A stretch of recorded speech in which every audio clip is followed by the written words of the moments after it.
For 500 years, one name has meant the same thing to almost everyone who hears it: manipulation, cruelty, power persuaded with a coincidence.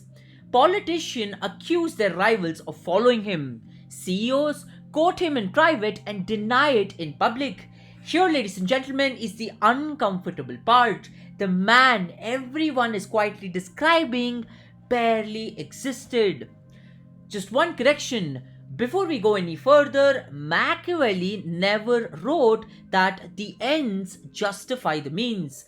That exact phrase appears nowhere in his works. Critic actually invented it later because it's a simpler villain than the one he actually was. The real Niccolò Machiavelli spent 14 years as a Florentine diplomat negotiating with popes, kings, and mercenary captains on behalf of a fragile republic. He wasn't theorizing about power from a library, he watched it up close. Then, in 1512, his republic fell. The Medici returned. Machiavelli was dismissed, accused of a conspiracy, imprisoned, and tortured. Released with nothing, he retreated to a small farm outside the city, and there, broke and humiliated, wrote the book that would outlive every prince he would actually go on to serve. He died 14 years later, having never held office again.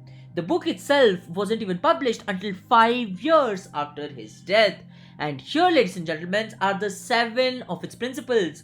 The ones history's most effective people still use, whether they read a page of it or not. Principle 1: perception is the terrain. People don't respond to who you are, they respond to who they believe you are. Machiavelli put it bluntly: most people judge with their eyes, not their hands. They see how you appear, and few ever get close enough to actually test what or who you really are. His proof was standing right in front of him. Pope Alexander VI, Caesar's Borgia's father, broke nearly every promise that he'd go on to make, and still Machiavelli wrote, no man was ever better at making people believe in him. That's the entire logic behind branding and hiring today. Interview performance predicts who gets hired far more reliably than it actually predicts who's good at the actual job itself. That's not a flaw, it's a system running quietly in the background. Now, the trap: reputation built on image alone is fragile. One exposed gap between appearance and reality, and years of trust collapses overnight. Managing perception isn't a substitute for substance, it's substance's delivery mechanism. Power rarely belongs to the strongest, it belongs to whoever shapes what people believe they are actually seeing. Principle 2: fear outlasts affection, but hatred, ladies and gentlemen, is fatal. It's safer to be respected through consequence than to depend on being liked. And Machiavelli's reason was love is a bond other people control, and they withdraw it when it's inconvenient. Fear, maintained through consistent consequence, depends on no one's goodwill but your own. But the part most summaries actually go on to skip is that fear must never curdle into hatred, because hatred, ladies and gentlemen, is going to get you killed. He proves it with Rome. Marcus Aurelius, restrained and respected, died peacefully.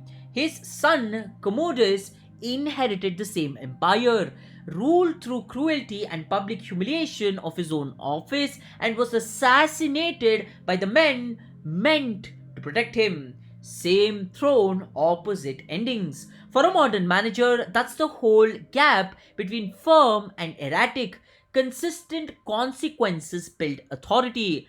Arbitrary or humiliating ones actually build enemies who wait for their moment. The counter: real organizations runs on trust. Pure fear-based management is a quite well-documented way to lose your best people long before anyone tells you why. People forgive a leader who disappoints them. They rarely forgive the leader or forgive the one who actually goes on to humiliate them. Principle 3: deliver necessary harm completely and only once. The damage you draw out lasts longer than the damage you deliver all at once. This is Machiavelli at his most uncomfortable and most psychologically precise point. Injuries should be inflicted all together, so the sting is felt once and eventually fades.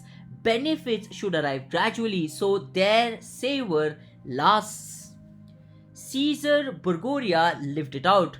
To pacify the lawless Romagna, he instilled a brutally efficient enforcer, Rimerio di Orco, who restored order fast and earned real hatred doing it. Once the province was calm, Borgia had him executed in a single morning, body left in the piazza at Cisna. The cruelty now had a name, and it wasn't Borgia's. The people, by Machiavelli's account, ended up shocked and satisfied. Translated carefully, when a hard decision is genuinely unavoidable, a layoff, a restructuring, dragging it out across months of rumor does more damage than one clear, complete, well explained action delivered once. To be direct, the historical method involved real violence, and that part is not the lesson. The transferable insight is actually about the timing and not the cruelty itself, and it should be followed immediately by a visible return to fairness. Uncertainty is a wound that never closes. A hard decision made once and made clean at least lets people heal. Principle 4: prepare for the flood before the river rises. Luck decides roughly half of what happens to you. Preparation decides the half you actually go on to control. Machiavelli estimated it almost that literally fortune, he wrote, governs about half of our actions, leaving the rest to us. He compared it to a river that floods without a warning, unstoppable once rising, but manageable if you built dikes while it is actually calm. Caesar Borgia is the proof that the warning is one particular story. It built real power in the Romagna through skill alone. Then in August 1503, his father and his people, Pope Alexander VI, died suddenly, and Caesar felt gravely ill at the same time and at the same dinner. Too weak to control who actually comes next, he watched a hostile pope, Julius II, take power and dismantle everything he'd built. One of history's most capable operators, undone not by a rival's skill but by the one contingency he hadn't prepared for. For a founder, the transition is direct. Build reserves while the market is actually calm, because that's the only thing that is actually standing between you and a flood you didn't see coming. Boldness, that actually matters too, but only after the dikes are built. Fortune doesn't ask if you're actually ready, it only asks you if you're prepared. Principle 5: never depend on power you don't control.